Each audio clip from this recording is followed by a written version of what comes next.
Segunda Epístola de Pedro, capítulo 1, versículo 3 a 11. Visto como pelo seu divino poder nos têm sido doadas todas as coisas que conduzem à vida e à piedade, pelo pleno conhecimento daquele que nos chamou para a sua própria glória e virtude, pelas quais nos têm sido doadas as suas preciosas e muito grandes promessas, para que por elas vos torneis coparticipantes da natureza divina, livrando-vos da corrupção das paixões que há no mundo. Por isso mesmo, vós, reunindo toda a vossa diligência, associai com a vossa fé a virtude, com a virtude o conhecimento, com o conhecimento o domínio próprio, com o domínio próprio a perseverança, com a perseverança a piedade, com a piedade a fraternidade, com a fraternidade o amor. Porque estas coisas existindo em vós e em vós aumentando, fazem com que não sejais nem inativos nem infrutuosos no pleno conhecimento de nosso Senhor Jesus Cristo. Pois aquele a quem estas coisas não estão presentes é cego, vendo só o que está perto, esquecido da purificação dos seus pecados de outrora. Por isso, irmãos, procurai com diligência cada vez maior confirmar a vossa vocação e eleição, porquanto, procedendo assim, não tropeçareis em tempo algum. Pois desta maneira é que vos será amplamente suprida a entrada no reino eterno de nosso Senhor e Salvador, Jesus Cristo. Irmãos, se nós perguntarmos para cada um de nós aqui presente, se você deseja ser frutífero, se eu desejo ser frutífero, qual seria a sua resposta? Se eu perguntasse para você e para mim nessa noite, se nós desejamos ter visão espiritual, qual é a nossa resposta? Sim. Se você deseja estar seguro em Deus, se tinha a segurança que só Deus, o eterno Deus, pode trazer, qual seria a sua resposta? Sim? E se você deseja entrar no reino dos céus, ter uma entrada ampla no reino dos céus, qual seria a sua resposta?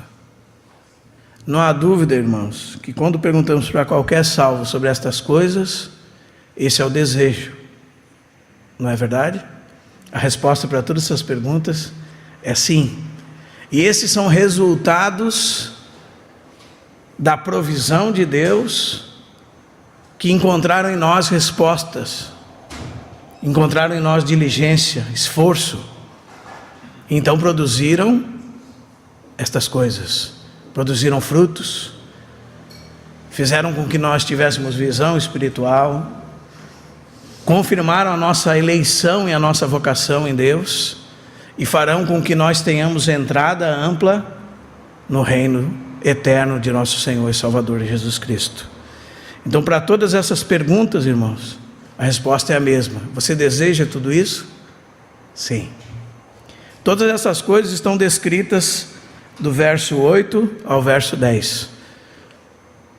No verso 8 você lê que se estas coisas que diz respeito à fé, à virtude, ao conhecimento, estiverem existindo em nós e nós crescendo, farão com que nós sejamos frutíferos. Verso 9 fala que se nós, com estas coisas existindo, vamos ter visão espiritual.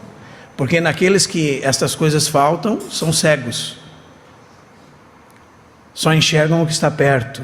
São esquecidos dos pecados, da purificação dos pecados de outrora. E no verso 10, você lê que aqueles que estão desenvolvendo essa realidade em Deus, têm confirmada em si mesmo sua vocação e sua eleição. E no verso 11 você vê o resultado dessas coisas é ampla entrada no reino eterno de nosso Senhor e Salvador Jesus Cristo. Que bom, né, irmãos, se fosse só parar por aqui, não é verdade? Se Deus fizesse tudo, nós não fizéssemos nada, não houvesse nenhum esforço da nossa parte, nenhum esforço na graça de Deus, e simplesmente nós colhêssemos esses maravilhosos resultados. Mas nós sabemos que não é assim. Sabemos que há a nossa parte. Então, quando você lê esse texto que nós lemos, do capítulo 1, verso 3 a 11, você divide ele em 3 partes, simples. A primeira trata, capítulo 1 da segunda epístola de Pedro, verso 3 a 11. A primeira parte, o verso 3 e 4, trata de toda a provisão que temos em Deus. A segunda parte, capítulo 1, versos 5, 6 e 7, fala da nossa responsabilidade, do nosso esforço e do desenvolver dessas virtudes em nós. E depois, então, do capítulo 1, verso 8 a 11, temos o resultado. Nós gostaríamos que caísse sempre direto no resultado, né? Veja, perguntamos aqui: você deseja ser frutífero? Sim. Você deseja ter visão espiritual? Sim. Você deseja ter segurança em Deus? Sim. Você deseja entrar no reino de Deus, no reino eterno do nosso Senhor Jesus Cristo? Sim. Mas o que nós temos feito em relação a isso? Isso é uma questão importante. E cabe ressaltar, irmãos, que toda essa provisão, resposta nossa e resultado é um processo gradativo. Você recebe provisão de Deus, você responde apropriadamente à provisão que de Deus você recebeu, e então você colhe resultados reais na sua vida. Então, comecemos pela provisão de Deus. E diz assim o verso 3: visto como pelo seu divino poder nos têm sido doadas todas as coisas. E primeiro nós vemos a fonte de toda virtude, o divino poder de Deus.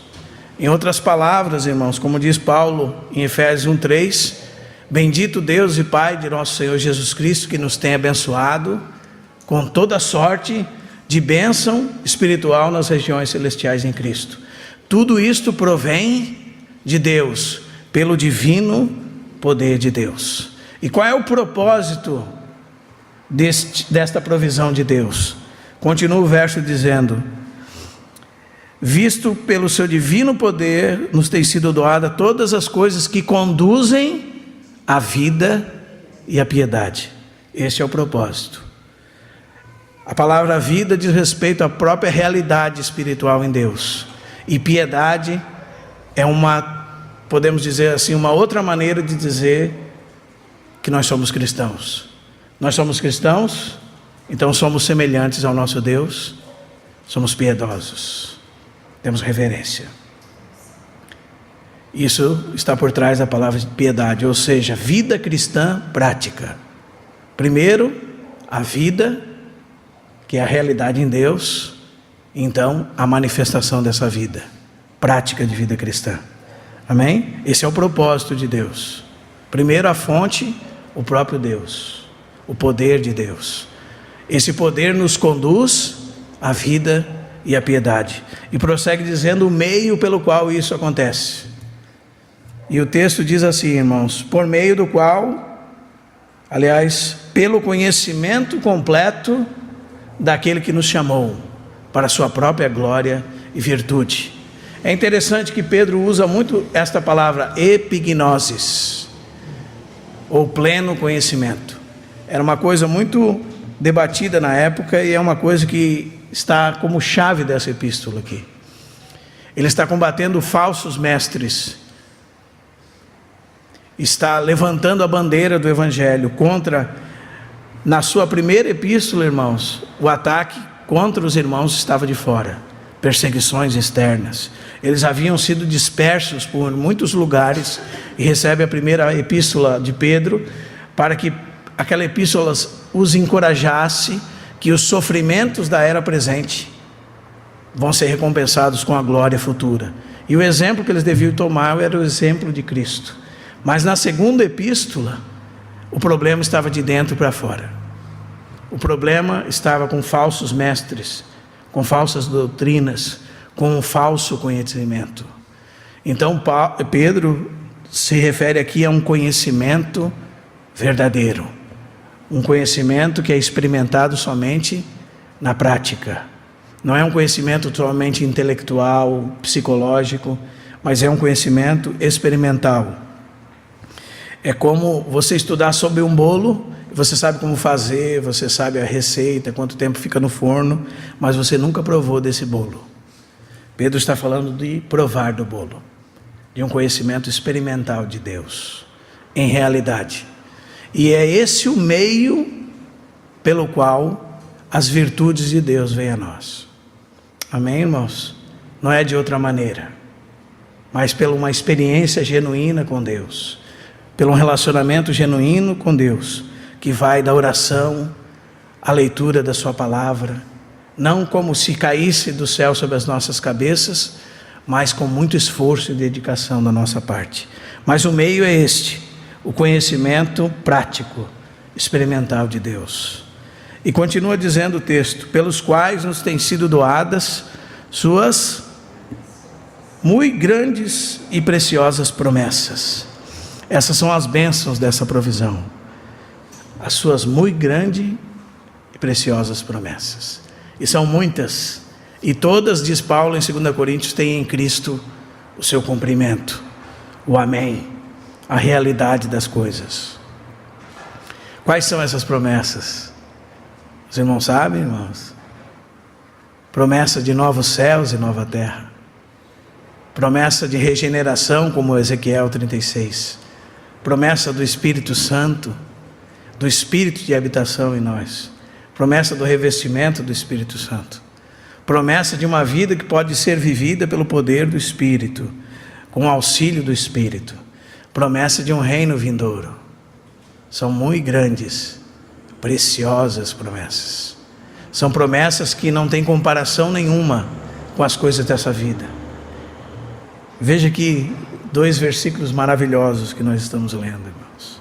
E continua o texto dizendo sobre o alcance do que nós recebemos. Para que por elas vos torneis coparticipantes da natureza divina. E é importante compreender bem o que é isso, irmãos. Muitos pensam que se tornarão deuses por causa desse texto, por exemplo. Nós somos aqui todos irmãos, cooperadores de Deus, alguns. Amém? Não é porque nós somos cooperadores de Deus que somos deuses como Deus. Amém, irmãos? No que se refere a Deus, você sabe que se divide Deus, num sentido teológico, em duas partes. Seus atributos incomunicáveis e seus atributos comunicáveis.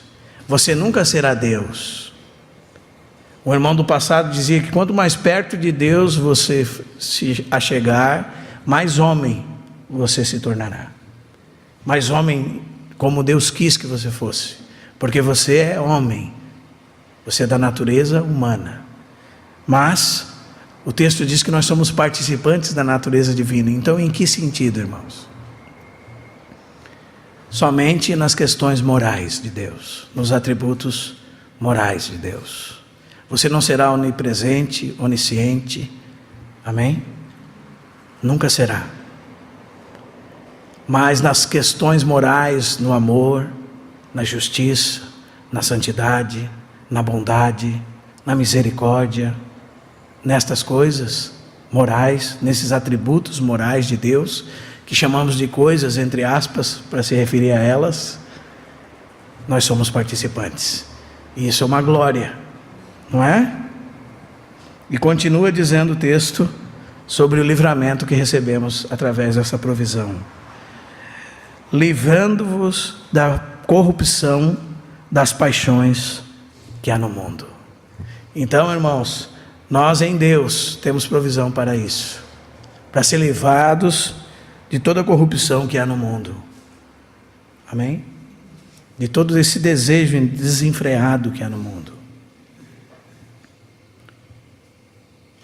Isso são provisões de Deus para nós. Foram doadas a nós. O versículo 3 e 4 fala destas provisões que temos em Deus. Não é maravilhoso saber que em Deus tudo está pronto para nós, irmãos? Então, primeiro precisamos conhecer bem todas essas coisas que nós estamos passando por alto agora, porque nem temos tempo para tratar de todas. E depois, então, perceber a nossa participação responsável. Aí você tem o capítulo 1, versículos 5, 6 e 7. E o apóstolo Pedro continua dizendo assim: por isso mesmo, por tudo que Deus é, por tudo que Deus preparou, tudo que Deus fez por nós, tudo que Deus nos deu, por estar tudo pronto em Deus, por isso, vós, reunindo toda a vossa diligência. Espere um pouco aí, irmãos. O quanto você e eu temos nos esforçado com respeito a Deus, com respeito às coisas de Deus. É como se o apóstolo Pedro dissesse assim: pegue todo o seu esforço, todas as suas forças, e as use para isso. Como que você estivesse fazendo uma atividade que requer muito esforço da sua parte. No que depender de você, você vai usar de todas as suas forças para que essa atividade seja cumprida. É isso que Pedro está dizendo aqui. Então nós, vamos dizer assim, irmãos, dispensamos nossa energia com muitas coisas, mas no que se refere às coisas de Deus, às coisas celestes, não há energia nenhuma da nossa parte dispensada. Não estou falando que isso vai vir de nós. Deus nos dará essa energia, mas não perca de vista que no que depender de você, você precisa se esforçar para isso. Não vai acontecer nada automático na sua vida cristã. Amém, irmãos? Tudo requer a nossa participação responsável. Deus nos deu todas as coisas. Agora nós devemos tomar posse delas. Uma coisa é as coisas que você tem em Cristo. Outra coisa é que você vive na pobreza espiritual, porque você não toma dessas riquezas que você tem em Cristo, para viver por elas. E você não faz uso delas na sua vida. Os irmãos entendem, irmãos? Nós queremos colher resultados, queremos ser frutíferos, ter visão espiritual. Não é? Queremos que a nossa segurança esteja firme em Deus. E queremos todos nós aqui entrar no reino dos céus. Mas o quanto nós estamos nos esforçando, irmãos, para que isso aconteça, é muito importante. E muitas vezes o diabo nos engana da seguinte forma: quando uma palavra dessa é ministrada, você diz que ela serve muito para o outro. Que bom se o irmão ouvisse aquilo. Está vendo, o irmão está ouvindo aquilo. Guardemos cada um de nós no nosso coração particular. Amém? Porque diz respeito à nossa vida pessoal com Cristo, para que então haja realidade comunitária. Amém? Essas coisas não são para juízo de terceiros, são para juízo pela palavra de nós mesmos. Amém? Porque acontece assim muitas vezes, irmão. A culpa do problema no casamento sempre é do outro. A culpa do problema com os filhos sempre é dos filhos. A culpa dos filhos sempre é dos pais. Não é assim? A culpa entre a esposa e o marido sempre é do marido, ou sempre é da esposa. E nós não esquadrinhamos a nós mesmos e falamos assim: o problema sou eu. Não tenho me esforçado em Deus, não tenho dispensado minhas forças de maneira diligente para que essas realidades espirituais sejam evidentes na minha vida. É como os israelitas. A palavra diz assim: Deus havia dado a terra para eles. Aí Deus diz para eles assim: ponham a planta nos vossos pés. A terra é deles ou não é, irmãos? Sim, isso é o que Deus já deu para eles. E qual é a responsabilidade deles? Pôr a planta nos seus pés sobre a terra, se apropriar daquilo que receberam em Deus. Amém? E para isso nós reunimos toda a nossa diligência. E continua dizendo o texto: Associai. Essa palavra é muito importante aqui, irmãos. Essa palavra, ela era usada para um regente de coro, por exemplo. Então ele via todas as vozes, os que tinham mais entoação, mais volume de voz, os outros que tinham menos, e ele tinha que distribuir cada um deles num lugar apropriado para que houvesse uma harmonia desse coro. Ou poderiam ser instrumentos. Então aquele instrumento mais alto tem que ficar um pouco mais para trás, aquele mais agudo para tal lugar. Ele distribui para que haja harmonia entre todas as coisas. É isso que está por trás dessa palavra associai. Então, reunindo toda a nossa diligência, diz o texto, associai. Vai seguir uma série de 8 virtudes. Todas são virtudes que nós devemos colocar cada uma no seu devido lugar, estar nos movendo com todas elas. Amém? Ou também diz respeito, essa palavra, a uma homeopatia. Quando você vai fazer um remédio, por exemplo, numa farmácia de manipulação, então tem que pegar tantos miligramas da substância tal, coloca lá. Depois tantos miligramas da substância tal, coloca também ali. Tantos miligramas, e aquilo faz um composto eficaz. Quem já manipulou remédios aqui? Já precisou, não havia nenhum remédio no mercado para algum tipo de doença que você estava sofrendo e você precisou manipular. Alguém já fez isso? Essa mesma ideia. As substâncias colocadas na sua medida certa, no seu devido lugar. Então, irmãos, agora que nós recebemos provisão de Deus, nossa tarefa é diligentemente associar. E começa uma série de virtudes. A primeira delas é a fé. Amém? Porque a fé é o começo de tudo.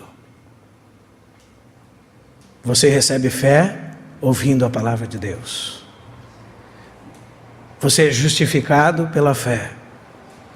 E a palavra de Deus diz em Romanos 1,17 que o meu justo viverá por fé.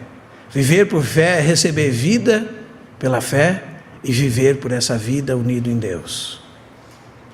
Ele recebe vida pela fé e essa vida é vivida pela fé. Amém? Essa união com Deus. Mas você precisa pegar a fé e associar ela à virtude. Em última análise, todas elas são virtudes. Mas essa expressão virtude aqui, do verso 6, aliás, do verso 5, significa poder de ação, prática de maneira excelente, poder de fazer, capacidade. Porque Tiago diz que a fé sem a prática está morta. Amém? Então há ação quando há realidade de fé. Os irmãos estão entendendo, irmãos? E nós temos que colocar todas as coisas numa dosagem adequada. A fé, a realidade em Deus, então a ação. Se não há poder de ação, a fé está morta. Possivelmente muitos nem creram. Amém? Se não praticam, irmão, como pode dizer que creram? Os irmãos estão entendendo, irmãos?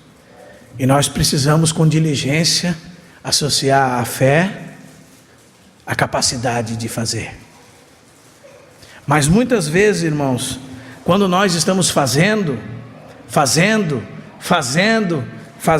nós nos perdemos no fazer. E para que não haja ativismo da nossa parte no fazer, nós precisamos associar a virtude, o quê? O conhecimento. Então você vai precisar procurar se todas as suas práticas cristãs são bíblicas, se são reais, se são verdadeiras, né? Por exemplo, toda essa espiritualidade controversa que nós vemos nos nossos dias, mística, baseada muitas vezes em religiões de mistério, em cultos africanos, e que vieram para o cristianismo, e os irmãos dançam e bailam sobre elas. Tome muito cuidado, irmãos. Talvez você pode colocar os irmãos que fazem isso antes de ler a Bíblia e depois de ler a Bíblia. Antes de ler a Bíblia, você pratica um monte de coisas equivocadas, né? E ainda pensa que está agradando a Deus, fazendo coisas para Deus. Mas depois que você começar a ler a Bíblia, irmão, e esse conhecimento real de Deus começar a inundar o seu coração, o meu coração, então faremos coisas de acordo com a verdade. Amém? Não é assim, irmãos? Deixaremos práticas que nós pensávamos ser justas, pensávamos que estávamos fazendo coisa para Deus, às vezes estávamos num ativismo louco, e Deus nos tira disso, para equilibrar em realidade com o conhecimento. Amém? Mas conhecimento sozinho ensoberbece. Não é assim? Então, com o conhecimento tem que vir o domínio próprio. Outra virtude do Espírito Santo. Porque muitas vezes nós começamos a desenvolver o nosso entendimento em Deus, e junto com ele o diabo nos engana com a soberba. Então o conhecimento sem domínio próprio é uma coisa terrível. Amém, irmãos? E sabe de uma das primeiras coisas que nós somos chamados por Deus a dominar? Nós mesmos. O pecado que jaz em nós, que habita em nós. O próprio Deus disse para Caim: o pecado jaz à porta, cabe a ti dominá-lo. Então Deus nos deu, irmãos, essa capacidade pelo Espírito Santo, de autocontrole, de domínio sobre si. Amém? E esse domínio abrange muitas esferas. Muitas esferas. O homem foi chamado para dominar sobre si mesmo, sobre o pecado, pela graça de Deus. Ele foi chamado para ter domínio sobre a sua família, governar a sua família. Ele foi chamado para ser um bom patrão, um bom senhor diante da sociedade. Amém? Alguns também foram chamados para governos da igreja, por exemplo. E também há domínio sobre muitas coisas no mundo. Alguns foram chamados por Deus para serem líderes estatais. Isso é uma esfera de domínio que alguns cristãos receberam de Deus também. Então há muitas esferas do domínio de Deus. Mas aqui nós queremos relatar aqui para os irmãos, muito importante, é o domínio próprio. Amém? Contra o mal, contra o pecado, para uma vida sem desequilíbrio. Isso significa que às vezes você tem que frear a você mesmo. Amém? Domínio próprio é isso. Você quer fazer uma coisa, você não fará pela graça de Deus, pelo poder do Espírito Santo, dominando a sua maldade, subjugando a sua vontade à vontade de Deus, a sua vontade sendo serva da vontade de Deus, a sua vontade em subserviência à vontade de Deus. Isso é domínio próprio. Amém? Associai à vossa fé o poder de ação, a prática, o poder de ação, o conhecimento, ao conhecimento, o domínio próprio. E no meio, irmãos, nós temos a perseverança. Ao domínio próprio, a perseverança, coisa rara nos nossos dias. Nós ficamos muito felizes quando vemos irmãos que se dedicam às coisas de Deus, e ficamos muito tristes ao ver que eles não têm perseverança, porque é na perseverança que nós completaremos a obra de Deus nas nossas vidas. É na perseverança que nós ganhamos as nossas almas. É na perseverança que nós temos vitória. Amém? A capacidade de esperar. A capacidade de suportar firmemente. Muitas vezes você é assim. Você dedica toda a sua energia ao cristianismo durante um mês. E parece o mais crente dentre todos os homens. E no outro mês, você está com o mundo. Você está caído. E você não entende esses altos e baixos. Eu não entendo, não é? Há necessidade, irmãos, de sermos diligentes com a perseverança. Esforçados. Amém? Depende de nós, irmãos. Eu não quero reunir, eu estou tão cansado, eu trabalhei no braçal pesado. Pega o carro e reúne. Isso é perseverança. Independente das circunstâncias. Eu não quero reunir porque a irmã me fez isso, a Beltrana falou de mim, o ciclano me fez tal coisa, me magoou. Perseverança, irmãos. Firmeza, constância de Cristo, necessária para todos nós. Precisamos nos esforçar, irmãos. Amém? Vencer nosso cansaço físico. Perceber que o mundo está tirando toda a nossa energia que deveria estar envolvida com as coisas de Deus, com coisas comuns e que não valem nada, irmãos, falando a verdade dos fatos. Às vezes você está trabalhando e 30 anos para adquirir uma casa. Você adquire aquela casa, fica doente, gasta todo o seu dinheiro com a sua doença e morre. De que valeu sua vida? Os irmãos estão entendendo, irmãos? Nós, não poucas vezes, nos enganamos com essas coisas, irmãos. Tem pessoas que estão assim, eu vou trabalhar até os 50, porque daí eu vou me aposentar, eu estou com a vida ganha, daí agora é só descansar, não é assim? Aí, com 50 anos, descobre um câncer, gasta tudo que tem no banco, morre. E com as coisas que são preciosas, não se envolveu. Estou falando de cristãos, amém? Genuínos cristãos, que despenderam toda a sua energia e toda a sua vida com coisas que não importavam. E não perderam nem um pouco de tempo com as coisas que importam, com as coisas eternas. Os irmãos entendem, irmãos, como é necessário para nós a perseverança no casamento, a perseverança na criação dos filhos, a perseverança na disciplina com os filhos, a perseverança em todas as áreas da nossa vida.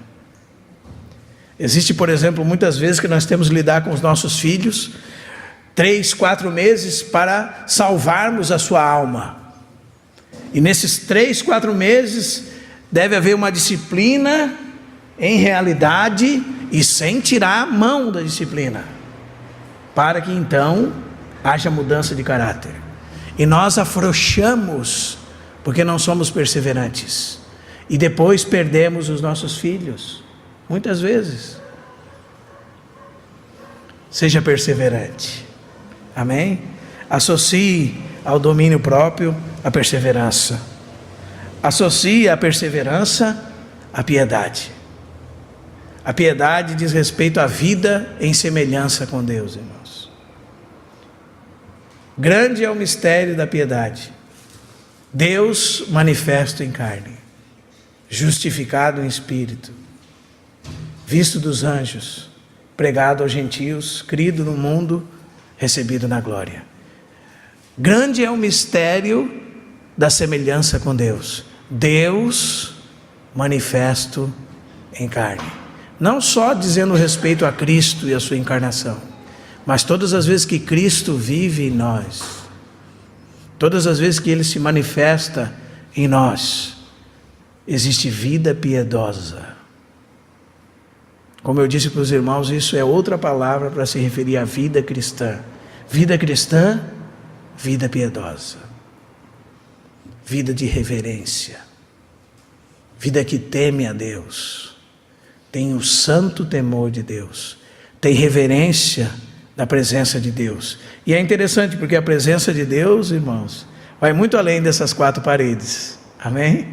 Eu sei que muitos irmãos que vêm de ambientes religiosos costumam dizer assim: Senhor, agora que nós entramos na tua presença, e às vezes dá vontade de perguntar onde os irmãos estavam, porque Deus está em todos os lugares e nós vivemos na presença dele,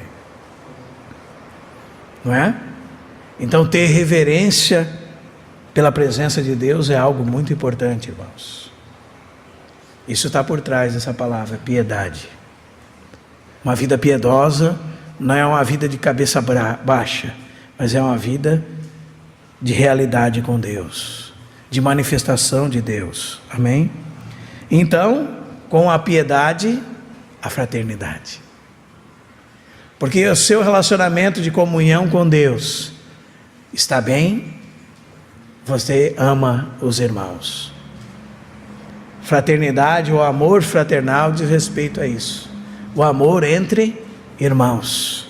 Vamos fazer um juízo pequeno aqui, irmãos. Você ama o irmão como você ama os seus irmãos de sangue?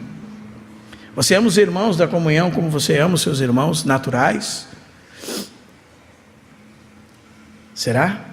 Faça essa comparação na sua vida. Porque se nós temos comunhão com Deus, que está por trás da semelhança com Deus e a piedade, nós temos fraternidade. Amém? Nós amamos uns aos outros. Amém, irmãos? Nós lidamos com fraternidade uns com os outros. Como Paulo disse na sua primeira epístola aos Tessalonicenses: irmãos, no que diz respeito ao amor fraternal, não há necessidade que eu vos escreva. Por quê? Porque eles estavam praticando. Porque eles viviam em fraternidade. Quantas coisas importantes, né, irmãos? E segue dizendo: com a fraternidade, o amor, ágape. O amor sacrificial. O amor que tem necessidade de dar, independente das circunstâncias, a qualquer custo. O amor que não espera nada em troca. O amor que é a coroa de todas essas virtudes. O amor que nunca falha. O amor que é a própria natureza divina. E são coisas que nós devemos diligentemente, com todo o nosso esforço, que depois, irmão, você perceberá que é em Deus. Foi Deus que te deu a capacidade. Nós devemos, com todo o nosso poder, com toda a nossa força, associar, manter junto. Será que te falta algo disso, irmão? Amém? Como está a nossa vida? Como está a nossa fé? Como está a nossa prática? Como está o nosso conhecimento?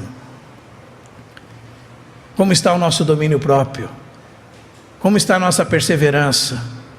Como está a nossa piedade? Como está a nossa fraternidade? Como está o nosso amor, ágape? Então colheremos os resultados. E aqui nós vemos a progressividade dessa realidade no verso 8. Porque estas coisas existindo em vós, e em vós aumentando. Amém? Essas coisas existindo em nós, e em nós crescendo. Essa é a progressividade da vida cristã. Você não começa amando identicamente como Jesus amou. Amém? Mas comece com pouco e seja fiel no pouco. Então você crescerá. Eu crescerei nisso, em cada uma dessas coisas, sendo fiel. Amém? É o que se espera de um servo de Deus, que seja achado fiel à palavra de Deus. Amém, irmãos? Essas coisas existindo em vós e em vós, crescendo, fazem com que não vos sejais inativos, nem infrutuosos. Então, a pergunta do começo, irmãos: queremos dar frutos? Existe um preço a ser pago para que haja fruto. Amém? Em Deus tudo já nos foi dado, mas queremos dar fruto? Existe a nossa participação responsável. E o fruto, irmãos, se revela tanto em caráter, por um lado, quanto na vida com Deus, e almas, vidas para Deus, e edificação. Então, por um lado, você vai ter um caráter sendo transformado à imagem de Cristo. Isso é fruto do Espírito. Amém? É um fruto. Por outro lado, essa vida de Deus se manifesta em você. Você vai ganhar as pessoas que estão ao seu redor, e haverá dessas pessoas ganhas edificação. Isso é fruto. Amém? Vidas sendo alcançadas são frutos para Deus. Edificação das pessoas que já foram ganhas, fruto para Deus. Amém, irmãos? Porque esse é o ministério da igreja: ganhar os perdidos e edificar os crentes. Se você perguntar para mim qual é o serviço da igreja no mundo, é esse: ganhar os perdidos, edificar os crentes. E como isso se processa? Pela vida de Cristo em cada crente. Amém? Pelo fruto do Espírito em cada crente, por essas virtudes existindo em cada crente. O crente tem fé, associa a fé à prática de vida cristã, associa a prática de vida cristã o conhecimento, para não fazer nada fora da vontade de Deus, mas para não ser soberbo, ele se domina a si mesmo, tem domínio próprio. Amém? Ao domínio próprio ele associa a perseverança, vida de constância em Cristo, a perseverança, a piedade, a vida de comunhão com Deus, em semelhança a Deus, a piedade, a fraternidade, a comunhão entre irmãos, o cuidado entre irmãos, e a fraternidade, o amor. E se essas coisas estando em nós, e nós aumentando, fazem com que nós não fiquemos inativos. Amém? Sua vida cristã não será uma vida sem fruto, uma vida paralisada, inerte, não será. Se essas virtudes estiverem em nós, não seremos inativos. Estaremos, em outras palavras, funcionando. E por outro lado, você pode perguntar: será que eu estou funcionando? E a sua consciência já dará a resposta firme e certa como uma faca. Amém? E também não ser inativos nem infrutuosos no pleno conhecimento de nosso Senhor Jesus Cristo. E agora, irmãos, o verso 9, que trata da visão espiritual. Pois aquele a quem estas coisas não estão presentes é cego, vendo só o que está perto. Espera aí, irmão, leia o texto. Ele é cego, ou ele está vendo só o que está perto? Porque se ele é cego, ele não vê nem o que está perto. Sim ou não? Então nós precisamos perceber o que Pedro quer dizer aqui com o verso 9. Ou ele é cego, ou ele vê só o que está perto. Não é assim? Que tipo de cegueira é essa? Uma cegueira para as coisas celestiais. Ele é cego para as coisas eternas. Ele não coloca os seus olhos no céu, nas coisas do alto. Para elas ele é cego, porque essas virtudes não estão nele e não estão crescendo nele. Por quê? Porque ele não está sendo diligente com aquilo que recebeu de Deus, com aquilo que Deus deu e deixou disponível para ele. Então ele é cego. Ele é cego porque ele está olhando para o mundo e não para Cristo. Os irmãos estão entendendo, irmãos? E quando diz assim, vendo só o que está perto, significa no grego, ele é míope. Essa é a palavra. Ele só se ocupa consigo mesmo. Ele não consegue enxergar nem para trás, como Pedro vai dizer aqui, esquecido da purificação dos pecados de outrora. Ele perdeu de vista o que Cristo fez na cruz, porque Cristo morreu pelos seus pecados, porque Cristo foi entregue por causa das transgressões dele. Ele perdeu de vista a realidade da sua salvação. Ele é cego, mas também ele perdeu de vista a realidade vindoura, o reino que virá. Ele só olha para as coisas que estão muito perto dos seus olhos. Ele só olha para as coisas que ele pode apalpar. Por isso ele é cego para as coisas celestiais. Ele só olha para aquilo que está ao redor dele. Por quê, irmãos? Porque ele não está trabalhando na graça de Deus. Porque ele tem tornado a graça de Deus vã, como diz Paulo em 2 Coríntios capítulo 6. Que nós possamos verdadeiramente colher esses frutos espirituais, irmãos, porque nós estamos dedicando às coisas de Deus. Amém? E continua dizendo o texto, irmãos. Próximo passo. Ele tem uma eleição segura e uma vocação segura, porque essas virtudes estão nele. E os que não estão nele, diz assim o texto: por isso, irmãos, procurai com diligência, cada vez maior. Olha Pedro falando para nós novamente. Confirmar a vossa vocação e a vossa eleição. Porque, porquanto procedendo assim, não tropeçareis em tempo algum.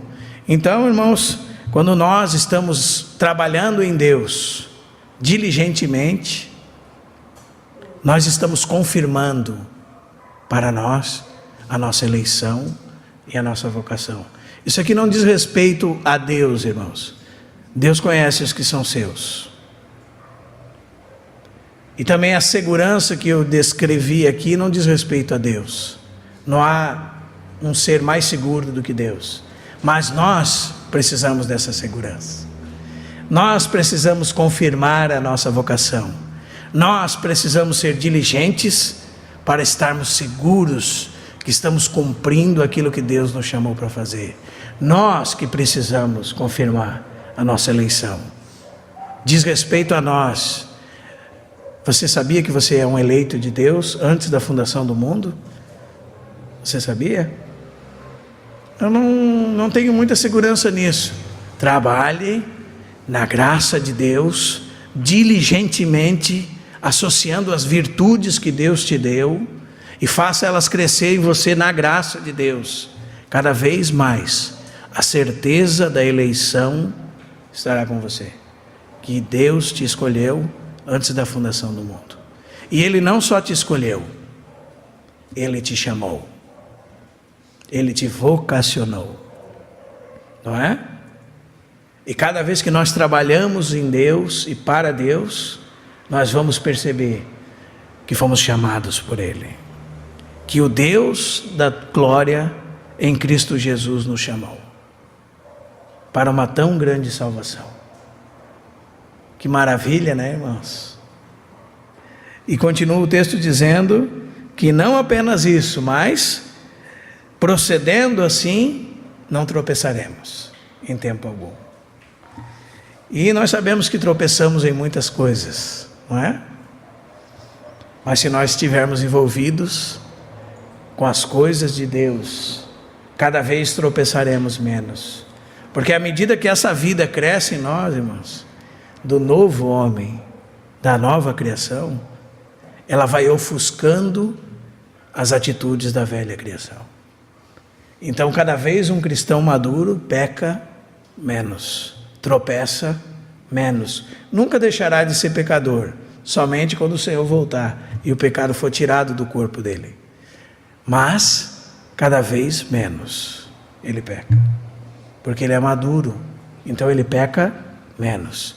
Então, muitas vezes nós estamos lutando contra o pecado, e o nosso foco é o pecado, e nós queremos combater o pecado, e a receita está errada. Devíamos ignorar o pecado, não no sentido de se entregar a ele, mas de não dar ênfase para ele, nos dedicarmos a Deus diligentemente. E à medida que nós vamos fazendo isso, o pecado vai sendo ofuscado, porque nós estamos crescendo em Deus. Amém, irmãos? Isso vai confirmando a nossa eleição, vai confirmando a nossa vocação, e se nós procedemos assim, não tropeçaremos em tempo algum. Amém? Guarde para você, para mim, irmãos. Verso 8, somos frutíferos. Esse é o resultado.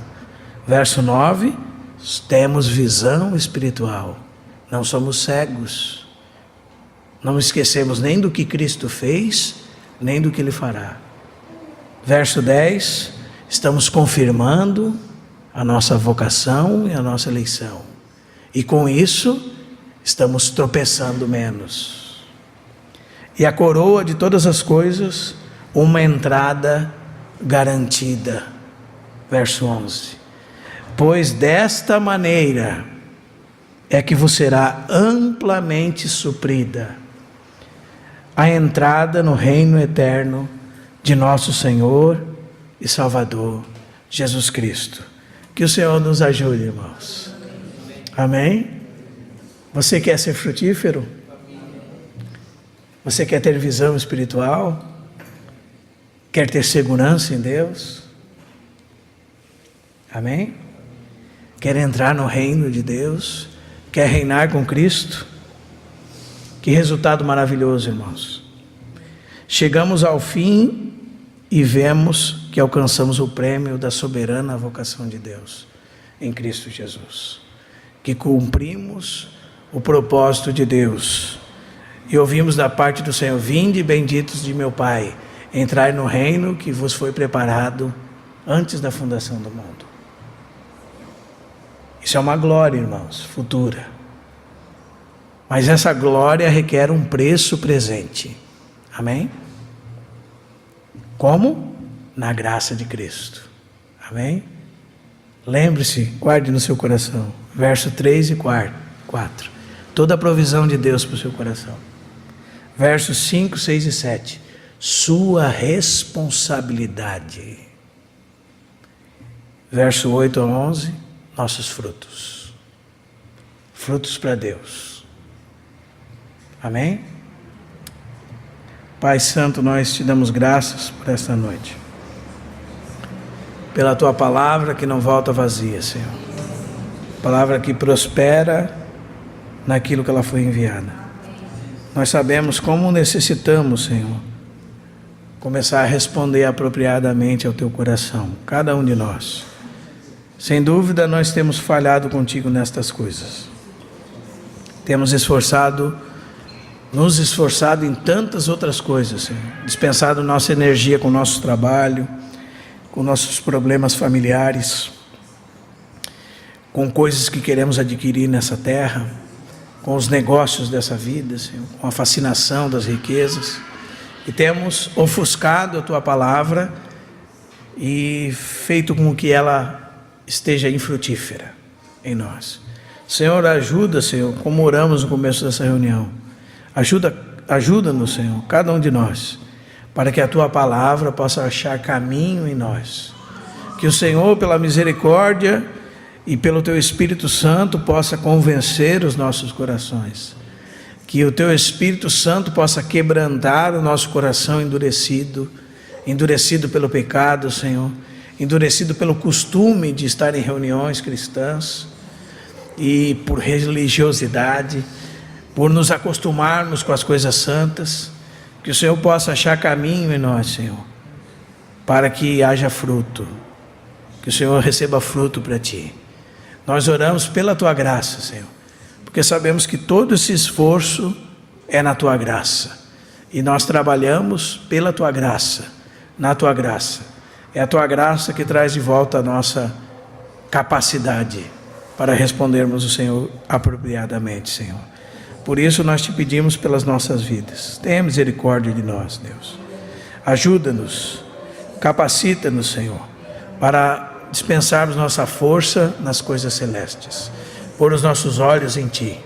não sermos cegos, Senhor, não sermos inativos, não sermos infrutíferos, Senhor, estarmos confirmando a nossa eleição, para que possamos realmente ter ampla entrada no Teu reino, Senhor.